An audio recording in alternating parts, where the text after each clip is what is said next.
Hello everyone, welcome to my class. So आज का हमारा टॉपिक है टाइप्स ऑफ केमिकल रिएक्शन। पीछे हमने केमिकल रिएक्शन क्या होता है, केमिकल इक्वेशन क्या होता है, बैलेंसिंग क्या होता है, ये सब हमने पढ़ा। अब आगे का टॉपिक है types of chemical reaction. Okay, so chemical reactions are categorised on the basis of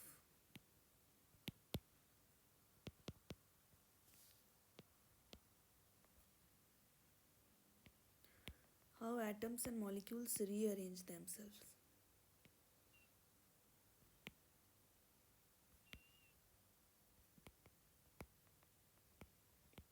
जब रिएक्शन हो रहा है तो एक दूसरे को कैसे अरेंज कर रहे हैं रिएक्शन में, इसके बेसिस पे क्लासिफिकेशन होता है। ठीक है, आगे देखते हैं कौन से टाइप्स होते हैं। सबसे पहले होता है कॉम्बिनेशन। इसको सिंथेसिस रिएक्शन भी कहा जाता है।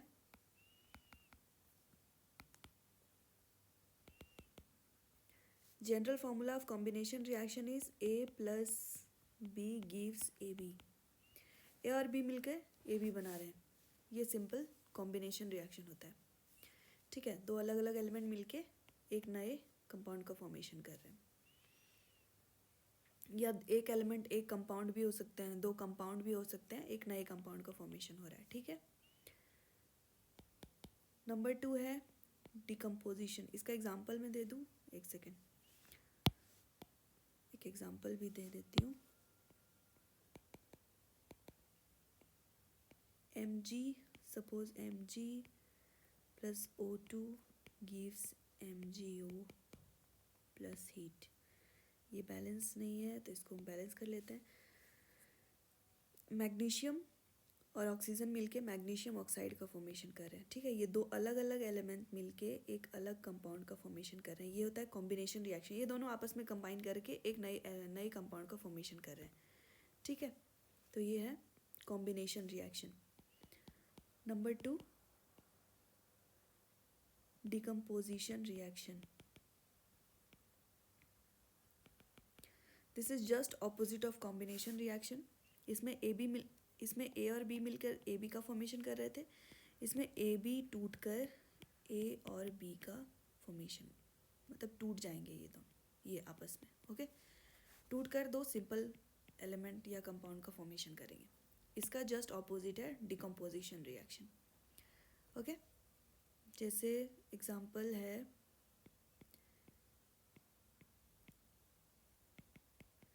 Calcium carbonate breaks into calcium oxide and carbon dioxide, ये है डिकम्पोजिशन रिएक्शन।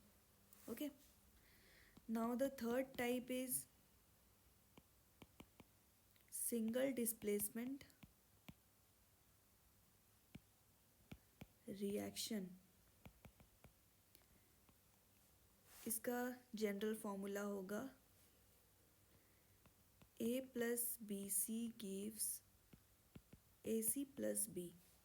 एक एलिमेंट दूसरे जिससे रिएक्ट कर रहा है उसमें से डिस्प्लेस करेगा, जैसे यहाँ पे है ना, A BC में से B को डिस्प्लेस कर दे रहा है और खुद अटैच हो जा रहा है C के साथ, तो ये हो गया सिंगल डिस्प्लेसमेंट। आगे इसके बाद फोर्थ टाइप होता है double displacement reaction.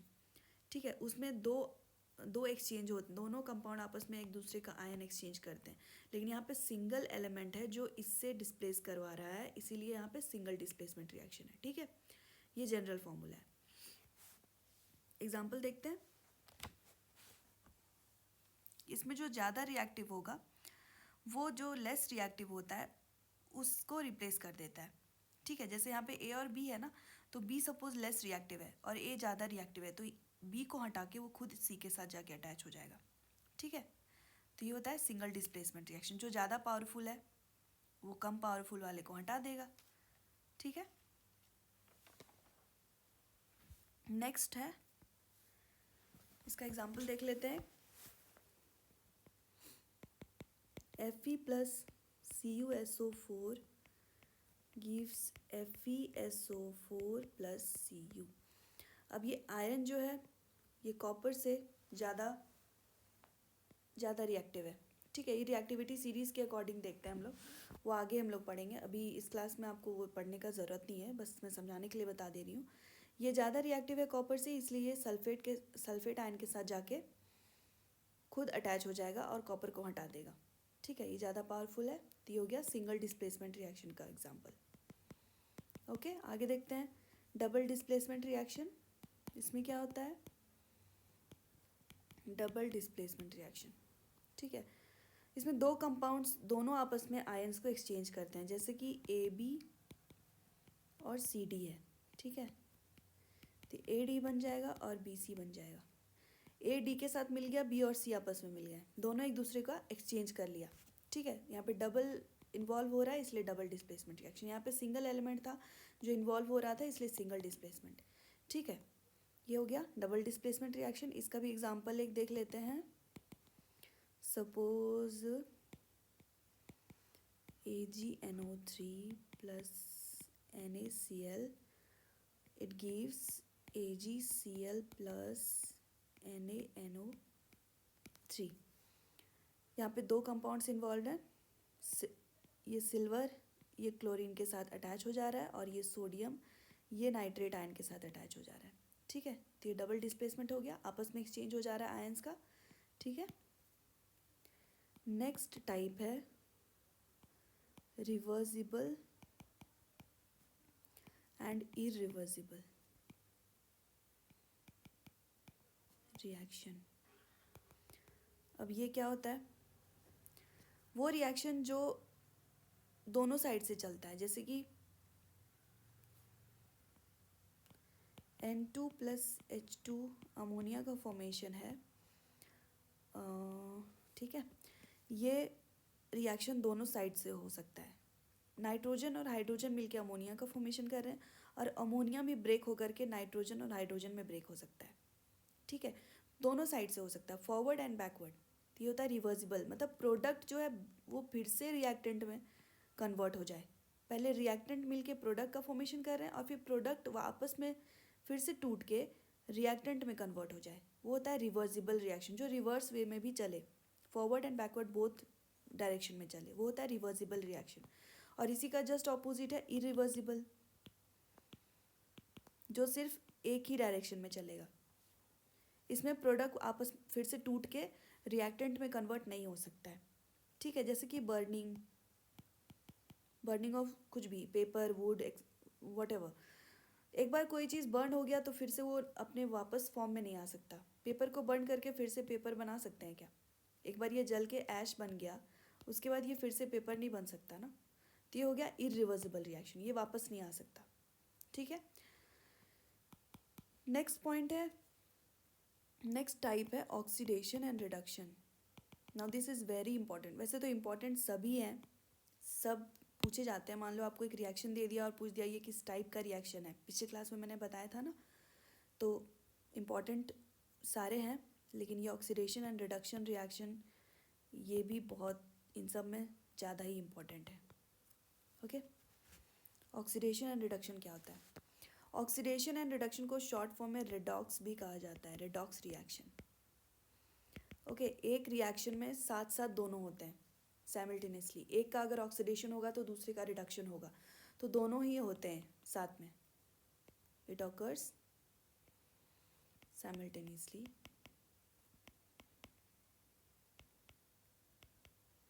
Okay, now let's see ये होता क्या है। दो तीन पॉइंट्स हैं, ऑक्सीडेशन में क्या क्या होता है और रिडक्शन में क्या क्या होता है। पहले देखते हैं, ऑक्सीडेशन में होता है addition of oxygen,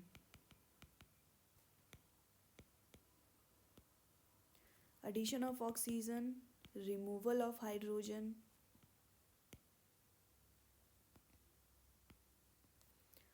and third point, addition of non-metallic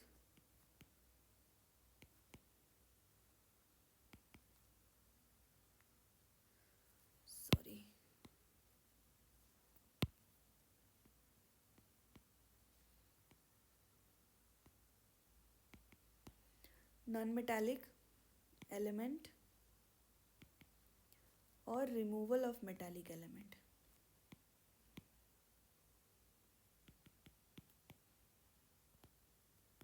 ये हो गया ऑक्सीडेशन के पॉइंट्स। अब रिडक्शन में क्या होता है ये याद रखने का ज़रूरत है, ठीक है। इसमें एडिशन ऑफ हाइड्रोजन होगा,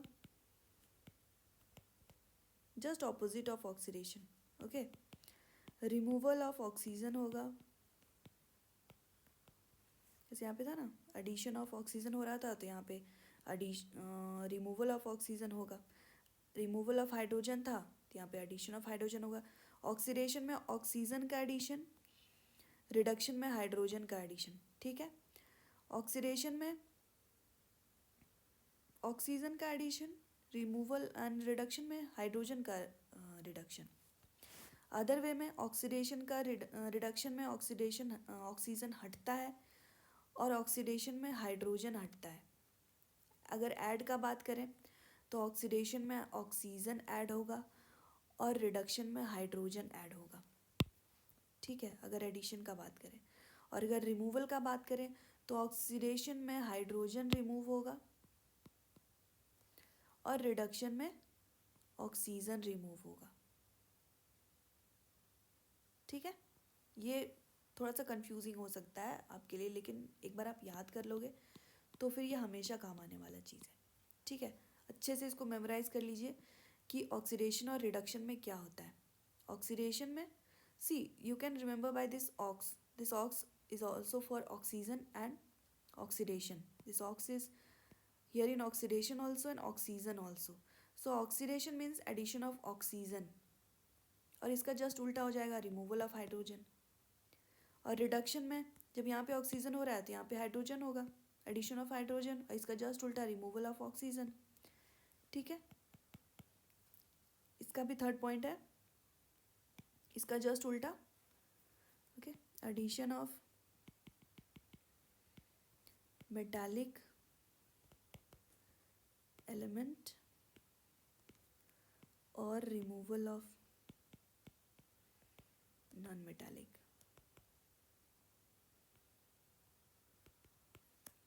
एलिमेंट, ठीक है। बेसिकली ये दो चीज़ याद रखने का ज़रूरत है, ऑक्सीजन और हाइड्रोजन के केस में क्या होता है, ठीक है। एक बार फिर से मैं रिवाइज करा दूँ, एक बार इसको बिना देखे करते हैं। Oxidation,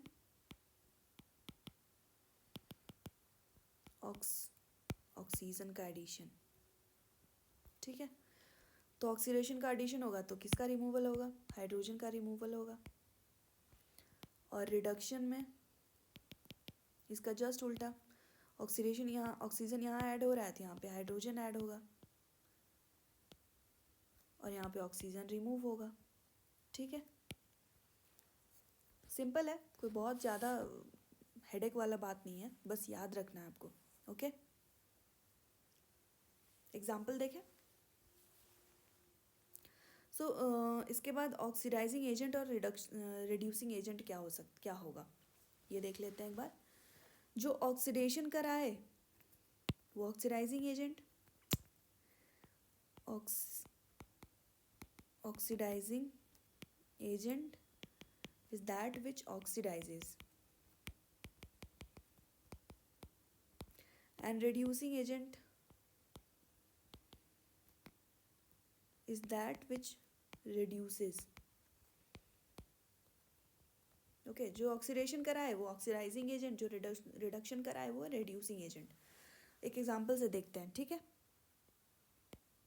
suppose copper oxide plus H2 gives copper plus H2O। अब देखते हैं यहाँ पे क्या हो रहा है। ये कॉपर ऑक्साइड है, यहाँ पे ऑक्सीजन है कॉपर के साथ। अब यहाँ पे कॉपर में ऑक्सीजन हट गया तो ऑक्सीजन का हटने का मतलब क्या है, रिडक्शन।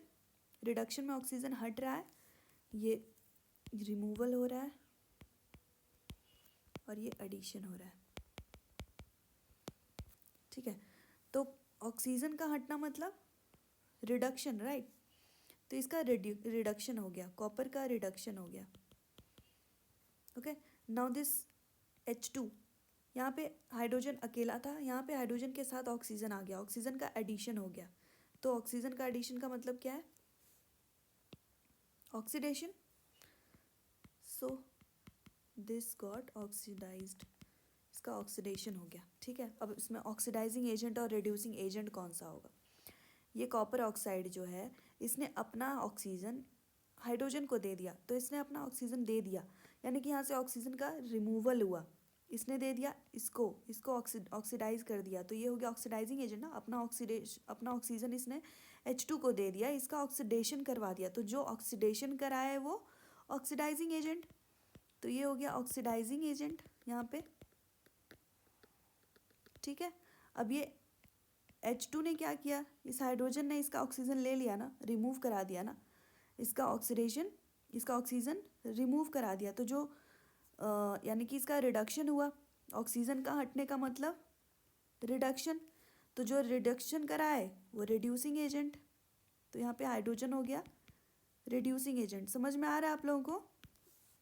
एक बार फिर से बताऊँ, कॉपर यहाँ पे ऑक्सीजन के साथ था, यहाँ पे कॉपर अकेला हो गया, ऑक्सीजन हट गया, यानी कि रिडक्शन हो गया कॉपर का, ठीक है। हाइड्रोजन यहाँ पे अकेला था, लेकिन यहाँ पे ऑक्सीजन इसके साथ आ गया, तो इसका ऑक्सीडेशन हुआ ना, क्योंकि ऑक्सीजन का ऐड होना मतलब ऑक्सीडेशन, ओके। अब यहाँ पे कॉपर ऑक्साइड ने अपना ऑक्सीजन हाइड्रोजन को देकर हाइड्रोजन का ऑक्सीडेशन करा दिया, तो जो ऑक्सीडेशन कराए वो ऑक्सीडाइजिंग एजेंट, तो कॉपर ऑक्साइड यहाँ पे हो गया ऑक्सीडाइजिंग एजेंट, ओके। अब इस H2 ने इसका ऑक्सीजन ले लिया, यानी कि यहाँ से ऑक्सीजन हटा दिया, इसका रिडक्शन करा दिया, तो जो रिडक्शन कराए वो रिड्यूसिंग एजेंट, ठीक है। तो which oxidises other is oxidising agent and which reduces other is reducing agent, okay. समझ में आया? नेक्स्ट देखते हैं।